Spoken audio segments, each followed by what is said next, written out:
Donc, on va poursuivre avec la dernière activité du matin. C'est un atelier que vous allez faire en groupe à votre table. Je vais laisser mes collègues Karina et France prendre la relève pour vous expliquer comment ça va se dérouler. Vas-y. Merci. Donc, c'est ça le bouton pour avancer. Celui-là. Celui-là ici? Exactement. Okay. Bonjour tout le monde. Donc, je vous remercie d'être ici encore bien patient avec nous.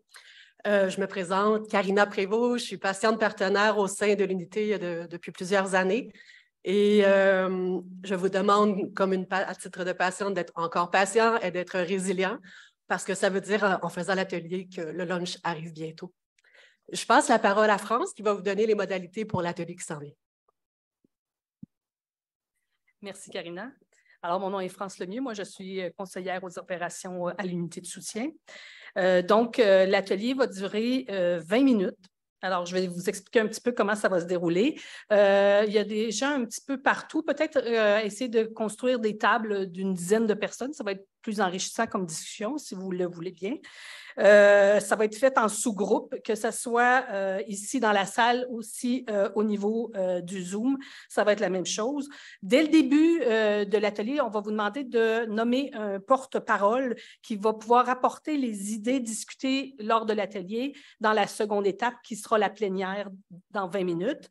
On vous invite aussi à prendre des notes directement dans le formulaire. Il y a 3 façons d'y avoir accès. Sur la table, vous avez les informations concernant le lien pour rejoindre le formulaire. À l'écran, Mira va aussi mettre le lien dans le chat du Zoom.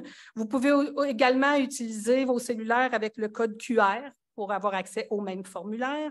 Et bien sûr, si des gens ont besoin, on a des papiers et du papier et un crayon, si c'est nécessaire. Merci, il rit de moi, c'est le fun. Hein? Lorsque vous allez envoyer le formulaire, il y a une copie qui va aller directement dans le courriel de la personne qui va avoir identifié son courriel au début du formulaire. Donc, vous pourriez utiliser cette copie-là pour discuter lors de la plénière. Alors, voilà, ça va durer à peu près une vingtaine de minutes. Après ça, on revient en plénière. Lors des délibérations, il est possible qu'on n'ait pas suffisamment de temps pour tout le monde. Si tel est le cas, faites-vous-en pas. Tous les formulaires sont lus avec énormément d'attention. Et on va prendre aussi les points clés qui seront mentionnés dans le chat également. Alors, je vais laisser le soin à Karina de vous formuler la question et des pistes de réflexion pour l'atelier. Merci, France. Je vais tenter, comme tout le monde, de... Merci, je suis très fière de moi. Alors, la question, comme vous pouvez le lire sur vos tables, quand vous voyez le code QR qui est devant vous, c'est comment la recherche devrait-elle s'adapter pour réussir à mettre en place un système de santé apprenant? Vous avez carte blanche, mais je me permets de vous livrer mes petites réflexions de patiente partenaire, aussi usageurs ou aussi membres de la communauté présente ici aujourd'hui avec vous. J'ai retenu beaucoup de choses très pertinentes qui m'ont fait voyager et réfléchir. Entre autres, déjà Antoine ce matin qui mentionnait la recette parfaite pour le système de santé apprenant. Lorsqu'il a mentionné « avec et pour la population », il y a aussi plusieurs mots-clés que j'ai retenus. La clarification des rôles, l'ouverture, la confiance, la synergie des innovations, la connaissance des milieux, la collaboration, la persévérance, je vous dirais d'un côté comme de l'autre, là, quand on est patient partenaire, et aussi le partenariat véritable, et je souligne l'importance de véritable, que ce soit dans n'importe quel milieu, avec n'importe quelle partie prenante, il faut vraiment engager des liens sérieux et viables. Ceci étant dit, je vous invite à réfléchir sur la question, à discuter entre vous, à prendre des notes, et à délibérer pendant une vingtaine de minutes. Après, on reviendra et la parole sera à vous. Bonne réflexion. Bonjour, nous revoilà. Est-ce que tout le monde a terminé de discuter? Bon, bien, dans ce cas-là, c'est assez simple. Je vais vous inviter à lever la main simplement si vous vous sentez prêt à échanger avec les autres. Et que ce soit moi ou France, bien, on va venir vous voir pour que vous puissiez vous exprimer sur vos échanges. si possible, en 1 minute ou 2 pour qu'on puisse dynamiser les entretiens. Donc, merci. On va commencer. France, où es-tu? Veux-tu venir ici? Il y avait une main levée, donc on va commencer par la main levée. Clara, c'est bien ça? Oui, je vais vous demander Bravo. de nommer, puis juste de nommer votre affiliation. Oui, bonjour. Oui, ça marche? OK. Moi, c'est Clara Dallaire. En fait, je suis patiente partenaire pour l'Université de Montréal et debout. Oui, c'est possible. God. Merci. Bon. Debout sur la chaise ou sur la table, tant qu'à y être. Donc, moi, c'est Clara Dallaire. Je suis patiente partenaire avec l'Université de Montréal, avec le Centre de recherche du CHU Sainte-Justine également et le Centre d'excellence pour le partenariat avec les patients et le public. C'est bon? Parfait.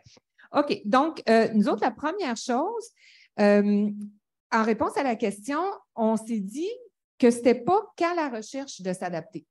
Fait que déjà là, en partant, on vous twistait votre question.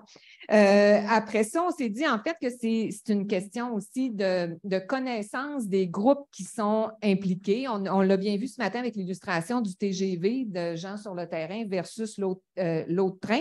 Moi, j'ai même rajouté tantôt que je suis en train de faire un doctorat, puis des fois, je suis en trottinette, puis elle n'est pas électrique.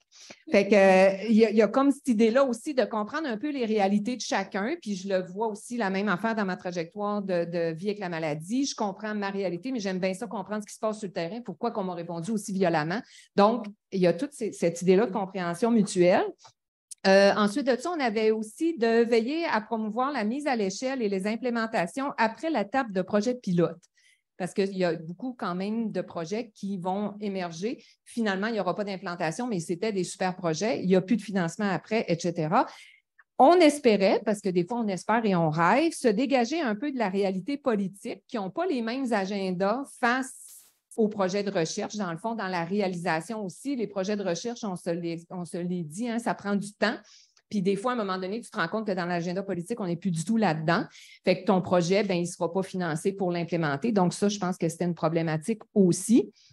Ensuite de ça, l'intégration aussi des chercheurs dans la clinique et avec les patients, donc encore une fois, dans l'optique d'une compréhension mutuelle. Et des sources de financement différentes, donc pour implémenter, parce que le paradigme n'est pas le même, là, c'est ça qu'on expliquait. Bon, il y a le projet pilote, il y a le monde de la recherche, mais après ça, l'implémentation, bien, ça demande d'autres compétences aussi pour mettre en œuvre. Et ensuite de ça, on avait pour un même projet.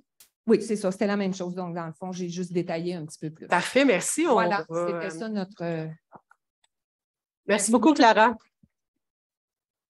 Je ne sais pas si vous retenez la même chose que moi, j'entends, mais je trouve que, comme patiente, en tout cas, ça semble bien compliqué, tout ça.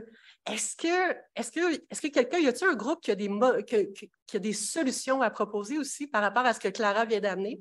Ou si vous souhaitez vous exprimer sur ce que vous avez discuté entre vous, vous levez la main, s'il vous plaît, puis on va aller vous voir. Mira, on a quelqu'un en ligne? Oui, allô? OK. Oui, en fait, j'ai eu la chance d'échanger en ligne avec Mme Lévesque et M. Valiquette. Et on parlait que la flexibilité et l'agilité qui a été évoquée plus tôt, c'était vraiment souhaité. Une des pistes de solution aussi qui a été évoquée plus concrètement, c'est que les institutions puissent agir en tant que réel partenariat dans les projets de recherche. Puis pour ce faire, ça leur prend peut-être une carotte plutôt qu'un bâton, bien sûr. Et pour ce faire, peut-être que ça prendrait une genre de certification ou qui ferait en sorte qu'une institution qui participe à un projet de recherche apprenant comme ça, puis qui s'engage, par exemple, à fournir du in-kind, puisse être évaluée après pour obtenir une certaine forme de certification. Je ne sais pas, je suis un établissement apprenant ou quoi que ce soit, là, puis qui pourrait après ça servir dans la feuille de route de l'institution pour se classer pour de projets futurs. Donc, qu'un bon comportement ou en tant que partenaire puisse faire en sorte qu'on soit éligible à de futurs projets, qu'on doive se qualifier finalement. C'était l'idée de M. Valiquette, bien sûr, et non la mienne. Alors, voilà. Bien, merci à M. Valiquette d'avoir soumis cette idée-là. On va la retenir et on va la transcrire dans le bilan qui sera fait par l'unité, qui sera communiqué ensuite dans les réseaux sociaux. Est-ce que oui? OK, donc notre groupe, on est super productifs. On a 10 idées en 20 minutes, hein, quand même. Je vais essayer de rendre ça justice. 1. Rendre l'évaluation partie intégrante des politiques et du déploiement d'innovation provinciale et le financer. Clarifier le rôle. 2. Clarifier le rôle des chercheurs et leur position dans le système de santé. 3. Mettre le patient au centre, valoriser le patient partenaire avec un mandat défini de co-construction, créer des liens via des événements en présentiel. On sentait que le présentiel était important pour créer des relations interpersonnelles. 4. Valoriser l'expertise des chercheurs au niveau de la mesure quand on fait des évaluations à place d'inventer des indicateurs pas nécessairement précis. 5. Jouer un rôle de traduction des données probantes au contexte et à la problématique dans le système. On voit un nouveau rôle pour la recherche là-dedans. 6. Améliorer la communication de la recherche via des bandes dessinées, des vidéos, etc. 7. Documenter et optimiser le processus de mobilisation des connaissances pour que ça devienne une partie intégrante de notre méthodologie et pas juste quelque chose qu'on fait après, et le financer. 8. Co-construire les projets en partant des besoins des milieux et financer ce processus de co-construction pour éviter les bris d'engagement plutôt que d'attendre qu'on ait notre financement pour retourner vers le milieu. 9. Valoriser les activités de mobilisation d'engagement dans le monde académique et auprès des bailleurs de fonds afin de financer les indicateurs, afin d'adapter les indicateurs de performance, de financer des nouveaux projets. Et 10. Développer, financer des méthodologies agiles qui s'adaptent aux besoins évolutifs des milieux. Facile, facile. Super, ça, c'est un groupe qui n'a pas chômé, qui va avoir droit à son dîner. Bravo. Quelqu'un d'autre, une autre équipe qui voudrait ajouter à tout ça? Antoine, j'ai quelqu'un ici? Bonjour, mon nom est Florence de l'unité de soutien du système de santé apprenant, axe gestion du changement. Donc, notre équipe, on s'est attardé au financement et à la détermination des priorités. Et pour ce faire, on voulait que les priorités soient vraiment axées et ancrées dans les besoins réels de la population. Donc, d'impliquer les citoyens partenaires, même dans la conception même du projet, que ce ne soit pas le chercheur qui décide du projet selon son expertise, mais qu'on se concentre même vraiment dans les besoins de la population. Et pour ce faire, des sondages s'inspirer de mouvements projets existants sur le terrain et récolter les données de ces projets-là. On peut aussi prévoir la contribution du patient partenaire dans le budget initial et l'impliquer du départ à la fin, donc également dans le transfert des connaissances, parce que ce patient partenaire-là peut être très utile à la vulgarisation. Et finalement, à la fin du projet, dans le budget, prévoir le temps et aussi l'argent pour vulgariser le matériel et pouvoir sortir là, des congrès usuels vers un transfert de connaissances vers les associations de patients. Donc, c'est ça. Merci beaucoup. Merci. Karina, j'ai une autre équipe ici. Bonjour, encore moi. Donc, merci à la table d'à côté de nous faire paraître absolument inadéquat. Merci beaucoup. Très gentil. Il y a beaucoup d'affaires qui ont été nommées, donc je ne suis que la courroie d'entraînement du travail de mon équipe qui est ici. Donc, on s'est beaucoup orienté sur la place du patient partenaire, un peu comment l'intégrer, comment faire. Et on est allé dans vraiment l'orientation de solutions. Puis, comment ça s'est déroulé un peu à notre table, c'est qu'on a commencé par nommer que le patient était l'orientation pour identifier les priorités. Puis, rapidement, on s'est dit que non, finalement. Donc, on devrait s'orienter sur un principe égalitaire où le patient représente l'angle mort du chercheur et que le chercheur représente l'angle mort du patient. Puis, j'ai trouvé ça absolument exceptionnel. Merci encore à l'équipe d'avoir identifié cette manière de visualiser ça. Je pense que c'était une bonne façon de voir les choses. Donc, source de compromis. Comment on fait ressortir aussi la voix de ces patients-là autour de la table? On a parlé du retrait du rôle de patient, donc dans la collaboration avec un chercheur, donc qui devient un co-chercheur, un collaborateur dans nos équipes et qu'on devrait vraiment intégrer adéquatement ces idées-là. Ces partenariats-là doivent être cultivés et fonctionner ainsi pour vraiment permettre de faire ressortir ces voix-là de manière égalitaire. Puis, on a terminé sur l'aspect vraiment super important de cultiver l'expertise qui permet à des équipes de faire ça. Donc, de comment, par exemple, une autre équipe a fait pour intégrer la voix des patients dans son projet, puis un peu de pouvoir partager son savoir, partager qu'est-ce qu'ils ont fait, comment ils l'ont fait, pour aider d'autres équipes. Donc, ça a été soulevé qu'une des manières, justement, de bien le faire, c'est de consulter le savoir expérientiel de d'autres équipes. Donc, de reprendre ce qu'on fait déjà avec les patients dans nos partenariats, puis faire des partenariats inter-équipes pour travailler ça. Voilà. Merci beaucoup. Merci, Maxime. Moi, j'entends beaucoup le mot entre les lignes communication et engagement mutuel. Donc, je vais finalement passer la parole à Vincent, qui a été très patient. Merci beaucoup. Vous levez, s'il vous plaît. En fait, j'espérais qu'il soit midi. Non, blague à part, en fait, pas mal tous les points qu'on a émis à notre table ont été déjà mentionnés. Il y en a peut-être un ou deux que moi, j'aimerais mettre en lumière. Le premier, c'est vraiment favoriser l'intersectorialité, éducation et santé, décloisonner la recherche. Ce qu'on entend par là, c'est tout simplement de venir faire ce genre de recherche mixte-là, où est-ce qu'on va vraiment chercher des professionnels dans différents domaines, plutôt que de rester cloisonné, en fait, dans le domaine de la santé, juste des gens de la santé, dans le domaine de l'éducation, juste des gens en éducation. Donc, de vraiment favoriser, en fait, ce dynamisme-là entre les différents champs d'expertise. Puis aussi, un autre que je pense que c'est vraiment important qu'on mette l'emphase là-dessus, c'est permettre une retombée plus pragmatique, qu'on utilise justement là, une promotion soit à l'interne, soit par le biais des réseaux sociaux, de vraiment permettre cette accessibilité-là, parce que souvent, en fait, on réalise qu'il y a beaucoup de projets qui sont similaires, qui sont produits au niveau local ou au niveau vraiment de certains besoins spécifiques à un organisme. Mais la plupart du temps, ce qui est fait là pourrait être appliqué, transformé, puis même un petit peu, excusez l'expression, là, mais tweaké pour que ça puisse s'appliquer à un autre domaine. Puis, en fait, de cette manière-là, c'est qu'on accélère, on favorise beaucoup la transition, en fait, des différentes connaissances. Puis, on amène les projets à d'autres niveaux, puis on est capable de pouvoir diversifier un peu l'utilisation des différents systèmes qui ont été mis en place. Donc, voilà. Merci beaucoup, Vincent. Merci. Je vais passer la parole à France et à Antoine pour conclure cette belle matinée.